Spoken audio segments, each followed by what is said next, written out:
Friends, आज मैं एक स्क्रीनर का आपको रेफरेंस देने जा रहा हूँ। इसमें आप देखेंगे कि किस तरीके से हमारा स्क्रीनर जो है काम करता है। एक बहुत बढ़िया स्क्रीनर है फ्रेंड्स। हम सबसे पहले जाएंगे, अब मैं आपको दिखा देता हूँ किस तरीके से इसमें प्रोसीड करेंगे। सबसे पहले हम आ जाएंगे ट्रेडिंग व्यू की साइट पे। ठीक है, यहाँ पे एक बहुत बढ़िया स्क्रीनर है और इस स्क्रीनर की हेल्प से आप जो है एक बहुत अच्छा स्टॉक जो है राइट टाइम में पकड़ सकते हैं। इसके लिए आपको करना क्या होगा, जैसे हमने इसको चला दिया, एक मिनट, चलिए तो ये सेम चार्ट आ गया। सो फ्रेंड्स, एक्चुअली मैंने यहाँ पे एक चार्ट खोल रखा है। तो क्या होता है कि आप जैसे charting.com पे आओगे तो शुरू में जैसे आप देखो कि ये हमारा, सपोज हम कोई स्टॉक यहाँ पे सिलेक्ट कर रहे हैं, हम एक चार्ट स्टडी कर रहे हैं Mahindra and Mahindra limited, right. अब आप देखेंगे नीचे यहाँ पे, आप देख सकते हो, मैं आपको दिखा देता हूँ। यहाँ पर नीचे जाके आप देखेंगे बिल्कुल राइट में, एक्सट्रीम राइट में नीचे, यहाँ पे एक लिखा हुआ आ रहा है मैक्सिमाइज पैनल। ठीक है, आप देख सकते हो। यहाँ पे आप क्लिक करोगे तो आपके सामने एक स्क्रीनर आ जाएगा। ठीक है, ये हमारा स्क्रीनर आ चुका है। ठीक है, अब देखो मैंने ये स्क्रीनर में कुछ सेटिंग्स कर रखी हैं ऑलरेडी, तो इसमें मैं यहाँ चला जाता हूँ क्योंकि मैंने आपको जस्ट शो करने के लिए चीज किया था। ठीक है, तो सॉरी, ये तो सेव हो गया। चलिए, सो इसी पे हम आ जाते हैं।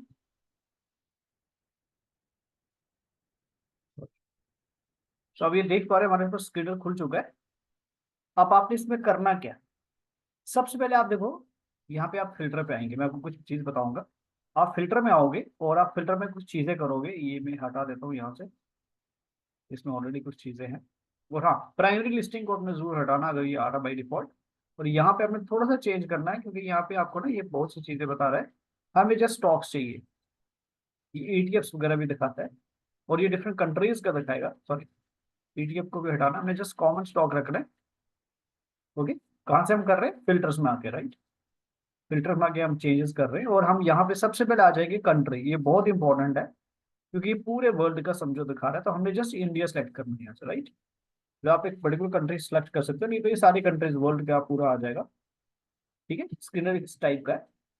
ओके, बाकी हमने ऑलमोस्ट अभी कुछ चेंजेस खास नहीं करेंगे हम, राइट। एक चीज में अगर मैं चेक करूं, हाँ, एक इंडेक्स को हमें सेलेक्ट करना होगा। वो हम जनरली एनएससी या बीएससी दोनों भी कर सकते हैं। मैं एनएससी कर रहा हूँ, राइट। अगर आप बीएससी करोगे तो बेसिक स्टॉक, लेकिन मैं बेसिक स्टॉक ज्यादा प्रेफरेंस नहीं देता हूँ क्योंकि बेसिक स्टॉक्स में थोड़ी मैनिपुलेशन के चांसेस ज्यादा होते हैं। क्योंकि स्पेशली वो स्टॉक्स जो खाली बीएससी में, और वो बहुत छोटे हैं, जिनको हम पेनी स्टॉक्स बोलते हैं। और बहुत सारे लोग ना पेनी स्टॉक्स में इंटरेस्टेड होते हैं, बट मैं कभी भी पेनी स्टॉक्स में एडवाइज नहीं करता हूँ क्योंकि पेनी स्टॉक्स का हम ट्रस्ट नहीं कर सकते। क्योंकि मान लो कि 100 में से कोई, मान लो 5 या 10 पेनी स्टॉक्स चल भी गए तो वो हमें, अगर हम बाई चांस लकी हो गए तो हम उसमें प्रॉफिट बनाएंगे, नहीं तो हमारा उसमें लॉस होगा, राइट। अब आपको करना क्या होगा फ्रेंड्स, आपको देखिए इसमें करना क्या है। ये हम यहाँ पे आ गए, राइट।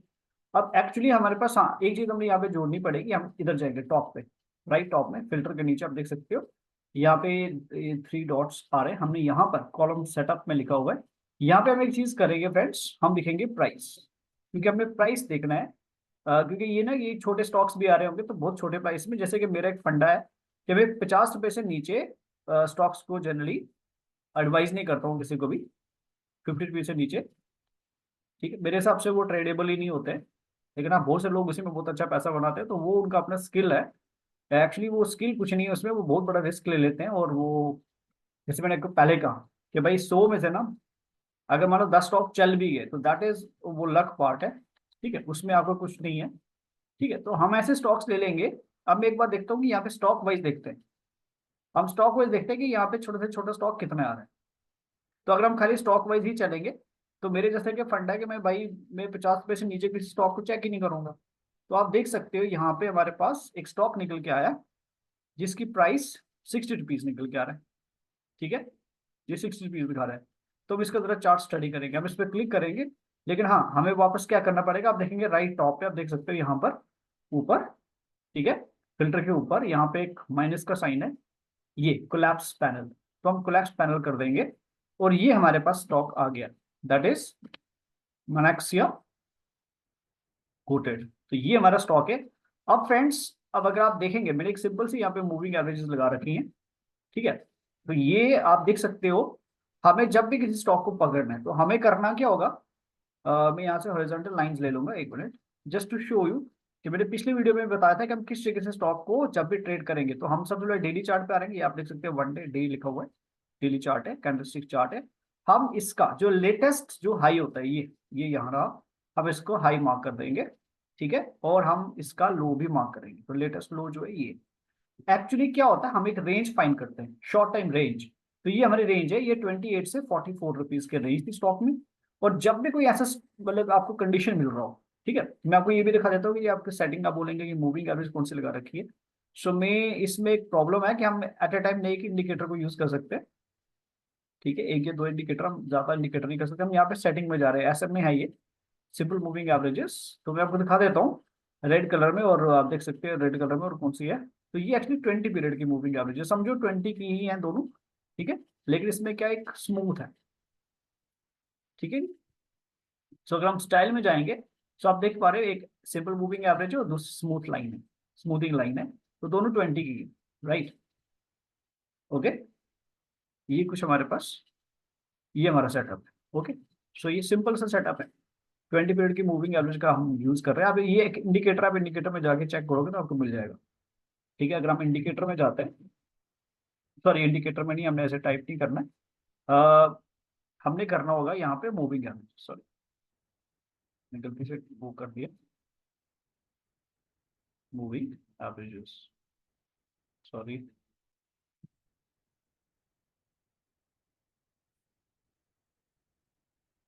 मूविंग एवरेजेस करेंगे तो यहाँ पे देख डिफरेंट कॉम्बिनेशन आ रहे हैं। एक मिनट, वो किस में आएगा, मुझे लगता है उसको हम एसएम में करना पड़ेगा, देखना पड़ेगा, simple, simple, simple moving average. मैं आपको दिखा देता हूँ कहाँ से इंडिकेटर मिलेगा आपको, यस। तो ये सिंपल मूविंग एवरेज अगर हम लगा देते हैं, लेकिन इसमें प्रॉब्लम है, इसमें क्या इशू क्या है, ट्रेडिंग डॉट ट्रेडिंग व्यू में एक प्रॉब्लम है फ्रेंड्स, कि ये आपको ज्यादा इंडिकेटर अलाउ नहीं करता है, ये उसके ना फिर उसके बाद क्या करता है ये आपको बता देगा। तो इस तरीके से आप यहाँ से सिलेक्ट कर सकते हो। अब मेन हमारा पर्पस क्या आपको मैंने बता दिया, ये चीज है, आपको करना है कि एक लेटेस्ट रेंज फाइंड करनी है, और स्टॉक या तो ऑलरेडी ट्रेंड में हो, जैसे आप देख पा रहे हो ऑलरेडी ट्रेंड में था डेली चार्ट के ऊपर, या हम सिंपली हमने एक जब भी कैसा भी स्टॉक है, ठीक है, जब वो कोई शॉर्ट टाइम की एक रेंज बना रहा है, और आपको हमेशा इसमें मैं फोकस करता हूँ, हमेशा आपको बताता हूँ कि आप स्टॉक करना क्या करो, एक रेंज, इसमें मैं चैनल ले लूंगा इसको क्लियर करने के लिए कि भाई आपको पैरेलल चैनल लेते हैं। मैं इस चीज पे फोकस्ड हूँ फ्रेंड्स, इस चीज पे खाली, ये हमारा फोकस है, क्या है फोकस, ये चीज, ये हमने एक चैनल मार्क कर दिया है, ये हमारा शॉर्ट टाइम एक रेंज मिला हमें, और ये जनरली 1-2 महीने का रेंज होता है। अगर हम डेली चार्ट पे देख रहे हो तो ये कुछ मंथ्स का रेंज होगा ही, डेफिनेटली होगा। मैं यहाँ से वर्टिकल लाइंस ले लेता हूँ, ये देख सकते हो आप, डेट वाइज हम कह सकते हैं, थोड़ा सा आपको दिखाने के लिए कि भाई किस तरीके से एक रेंज में था, तो रेंज का ब्रेक होती है ये, मतलब मान लो इसी दिन पे दिया हुआ है, किस दिन पे दिया है, अगर हम यहाँ पे चेक करें, एक मिनट अभी नहीं शो हो रहा है क्योंकि हम ये लाइन लेके आए, ठीक है, आप देख सकते हो 24 अप्रैल, ठीक है जी, 24 अप्रैल से ये हुआ है। ओके, अगर मैं यहाँ पे चला जाऊँ, इस कैंडल पे कर्सर को लेके जाता हूँ, तो ये आप देख सकते हो ऊपर टॉप पे, ठीक है, और डेट ये नहीं दिखा रहा है हमें, तो डेट इसी में लिखा हुआ है, नीचे नीचे आप देखते हो डेट दिखा हुआ है, ठीक है जी, इवन ट्यूसडे बता रहा है ये, उस दिन इसने ब्रेकआउट दिया, तो हमें यहाँ पे अलर्ट हो जाना, नेक्स्ट डे आप इसको खरीदेंगे।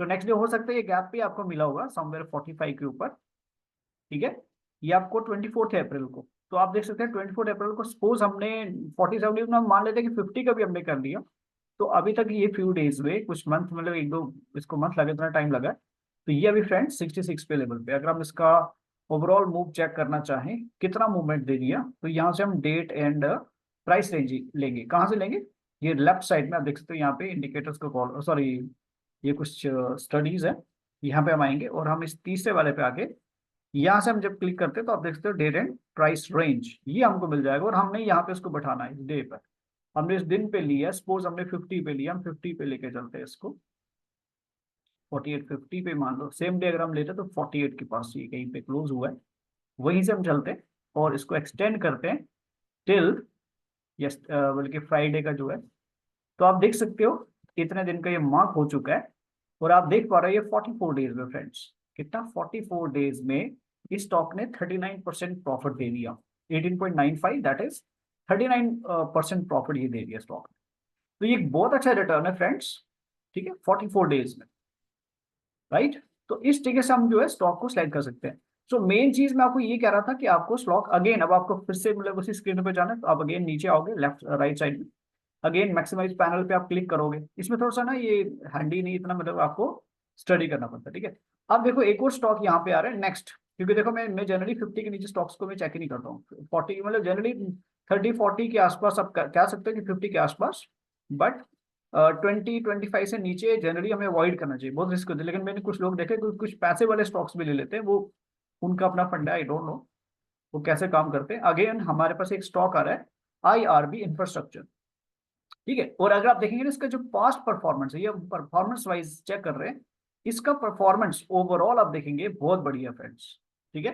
देखो 52 वीक में ऊपर एक ऑप्शन लिखा रहा है, 52 वीक का इसने 294% प्रॉफिट दिया है, और 5 ईयर्स का जो इसकी परफॉर्मेंस है 530%, ईयरली आप देखेंगे 167 एंड सो ऑन। ये बहुत अच्छा इसने रिटर्न दिया है। अगर हम इसका, ये हो गया 4 आवर्स मतलब अप्रोक्सीमेटली 1 डे का, तो 6% उसने भी मूव दिया। 1 वीक में भी इसने 16% का रिटर्न दिया फ्रेंड्स। तो इसको हम जरा स्टडी कर लेते हैं, ठीक है। जनरली आप जब भी कोई स्टॉक सेलेक्ट करें तो आप ये कोशिश करें कि जिसमें स्टॉक में क्या है मैक्सिमम यहाँ पे ना क्या हो, मतलब कि उसकी ना ग्रीन वो कलरेशन हो, रेड कलर की उसका डाउन साइड वो ना हो। देखो माइनर सा चलता है, जैसे हम देख रहे हैं कि ये स्टॉक में माइनर सा है, इसको हम स्टडी वैसे नहीं करना क्योंकि 20 के रेंज में हम इसको नहीं जाएंगे। हम आते हैं IRB, इसके ऊपर क्लिक किया, एक बार क्लिक किया, अगेन हमें जाना पड़ेगा ऊपर, ये मिनिमाइज पैनल, कोलैप्स पैनल कर दिया। तो आप देखेंगे इसका चार्ट, ये मैंने ऑलरेडी स्टडी किया था, तो ये बाई चांस मैं आप देख रहा हूँ कि इस तरीके से आपका स्लाइड हो रहा है। अब आप क्या करोगे, मैंने इसकी ऑलरेडी रेंज मार्क करी हुई है। तो फ्रेंड्स इस स्टॉक में लेटेस्ट ब्रेकआउट हुआ है, आप देखेंगे इलेक्शन के डेज में इसने 2 दिन ये भी थोड़ा फॉल हुआ है, हर एक मार्केट जब गिरा था तो नो इशू, बट इसने एक ब्रेकआउट दिया था फ्यू डेज पहले। कब दिया था अगर हम चेक करेंगे तो ये वेंसडे 22 मई को इसने ब्रेकआउट दिया था, रेंज ब्रेकआउट दे दिया था समझो। फिर ये 1-2 दिन उसी रेंज में समझो रहा, थोड़ा नीचे भी आया ये।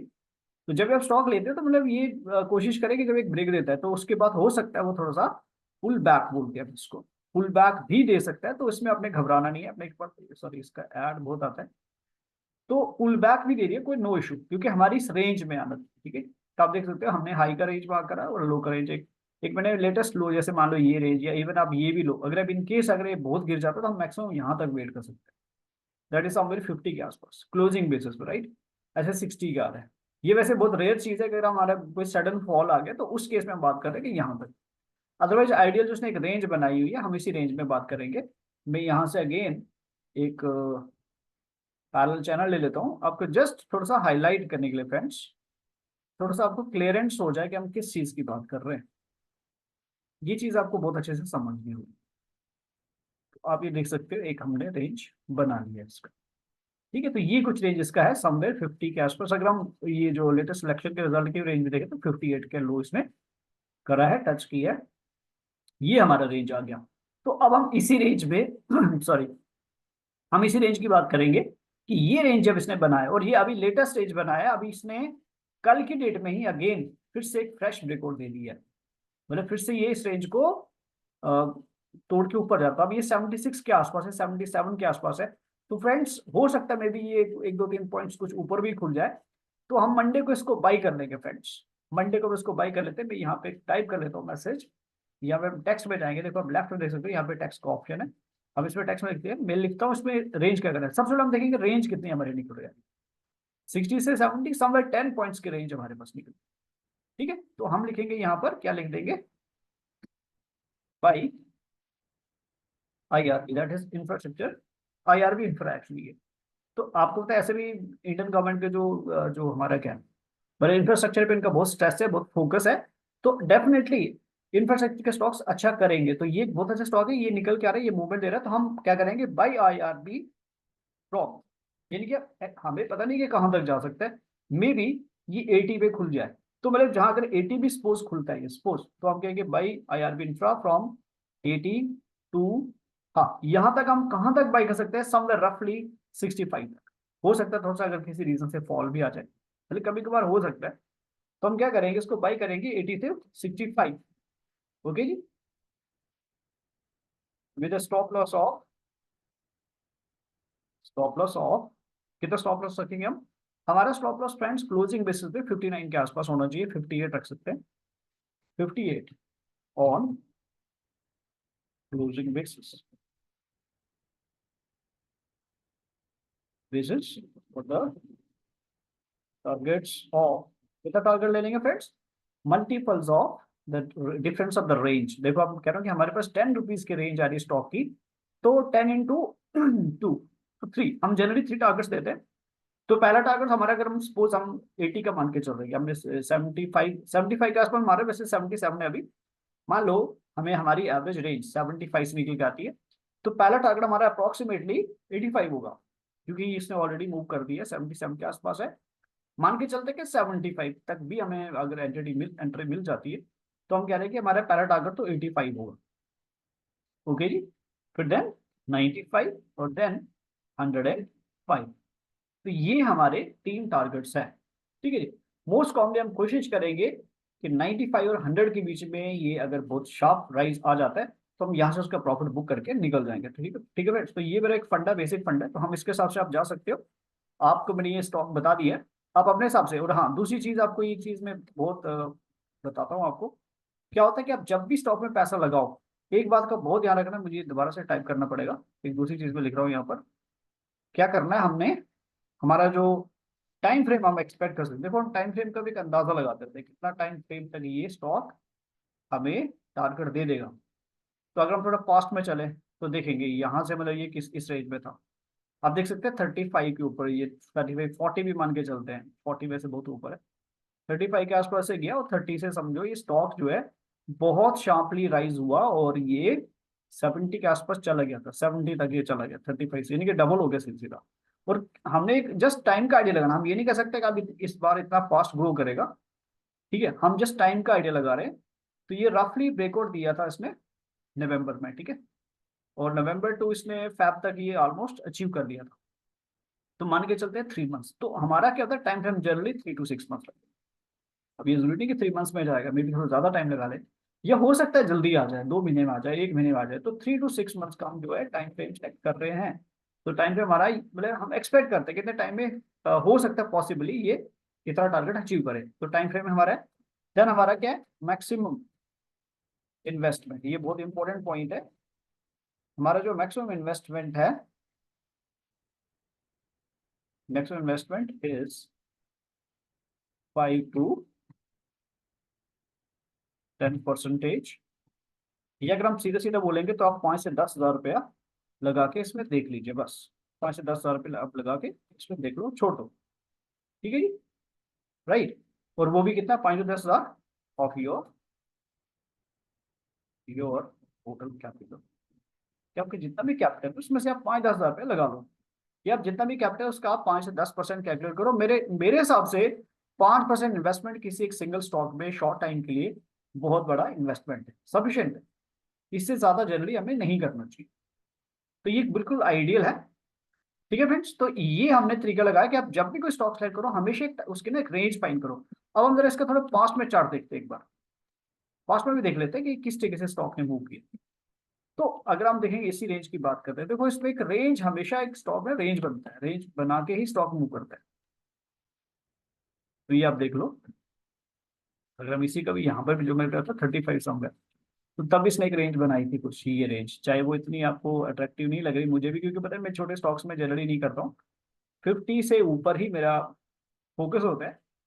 बट स्टिल हम कह रहे हैं कि 35 को उसने तब भी टारगेट, सॉरी, ब्रेकआउट दिया था, और उसने एक बहुत अच्छा शार्प रैली भी दी, आप देख सकते हो। एक बार 34 का जब उसने एक भी यहाँ पे एक हॉरिजॉन्टल लाइन से भी दिखाना चाहूंगा कि आप हमेशा इस चीज पे फोकस करो कि स्टॉक कोई रेंज ब्रेक करे, उस रेंज के ऊपर आप उसको पकड़ो। ठीक है, इनके रेंज ब्रेकआउट बोलते हैं उसको। तो ये देखो आप कितना अच्छा रेंज ब्रेकआउट दिया, मैं यहाँ पे इसको दोबारा से फ्रेश कर लेता हूँ। ठीक है, और अब हम पीछे चले जाते हैं, तो ये 35 के ऊपर इसने बहुत अच्छा मूव दे दिया, और कितना देखो स्मूथ मूवमेंट आया। ठीक है, बहुत धीरे धीरे ये स्मूथली मूव किया, और एकदम से शार्प रैली फिर यहाँ पे आ। तो फ्रेंड्स देखो, 35 से 50 का मूव इसका मतलब एक किस्म का एक आप देख सकते हैं 45 डिग्री के एंगल पे आ रहे हैं, 40-45 डिग्री के एंगल पे आ रहा है, तो बहुत अच्छा मूव होता है। लेकिन आप धीरे धीरे, और यहाँ से एक शार्प राइज हुआ है जो कि बहुत ही बढ़िया राइज हुआ है, 50 के बाद एकदम से जंप किया 50 to 70। ठीक है। तो ये हमें नहीं पता था कि कोई स्टॉक कब मूव करेगा, बट फ्रेंड्स ये एक तरीका है, और मैंने आपको स्क्रीनर दिखा दी कि किस तरीके से आप स्क्रीनर से स्टॉक सेलेक्ट कर सकते हो। अभी मैं नेक्स्ट वीडियो एक और बनाऊंगा, उसमें मैं डिटेल स्टडी बताऊंगा, क्योंकि अभी मतलब टाइम की कमी से और मैं नहीं चाहता कि वीडियो ज्यादा लंबा हो। आपको मैंने एक आइडिया दे दे कि एक स्क्रीनर है, आप इस स्क्रीनर की हेल्प से आप जो है स्टॉक्स को सिलेक्ट कर सकते हो। ठीक है। तो मैं एक नेक्स्ट वीडियो और बनाऊंगा जिसमें आपको मैं पूरा स्क्रीनर का ना और भी डिटेल्स आपको बताऊंगा कि किस तरीके से आप इसमें से जो है स्टडी करके कैसे कैसे डिफरेंट डिफरेंट सेक्टर से आप स्टॉक सेलेक्ट कर सकते हो। राइट। तो ये फ्रेंड्स, इसके साथ मैं यहाँ पे अपना वीडियो क्लोज करता हूँ। होप आपको ये कंटेंट अच्छा लगा हो और आप इससे कुछ प्रॉफिट बना पाए।